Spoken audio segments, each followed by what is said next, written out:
The family of a man charged with attempted murder is calling on the province to do more for people living with severe mental illness. The mother and sister of Mitchell Rose say they're heartbroken and that this was a preventable incident. NTV's Beth Penney reports. For so many, what happened here on Ants Patch Street on Monday evening was a tragedy. And for Mitchell Rose's family, it's their worst fear imaginable. You know, we told them we feel like something bad is going to happen. Of course, we thought something bad was going to happen to Mitchell. Yeah. And later that evening, we get a call from the RNC, and our worst fears are now real life. 2 women suffered serious injuries after police received a report of a man banging and screaming on apartment doors.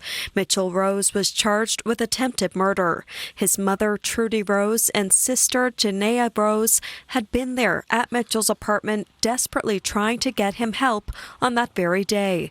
They say there's more to this story, and they're sharing what they're calling a failure in this province's mental health system. And this major tragedy has occurred.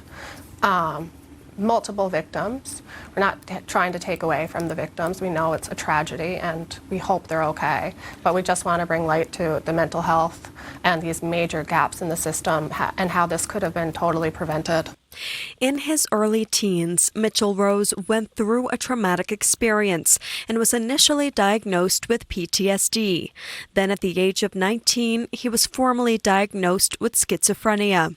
After 3 extended stays at the Waterford Hospital, he was mandated to go on the community treatment order. The ACT team would visit and administer his medication. He lived on his own, on medication, for 4 years without incident. Last summer, a psychiatrist, I don't know who his psychiatrist was, I have no names, discharged him from the community treatment order. Without notifying any of his family? No, none of his family were notified. And it's only the last week or so that I saw a major decline in Mitchell because he wasn't going out with me, which I took him out every other day to run errands or whatever, so he wasn't engaging with me. So I called the ACT team. On December 5th. On December 5th to say, I don't think Mitchell is doing well. He needs a mental health assessment. I was told by the ACT team on Friday that Mitchell was discharged from the community treatment order last summer. His family says Mitchell should have never been discharged from the community treatment order, especially without letting family members know. Both Trudy and Janaea say their hearts go out to the victims and they pray for their full recovery. They say they're not sharing this story to take away from the pain the victims and their families are experiencing, but to shed light on a mental health system that has not only failed this family, but many others.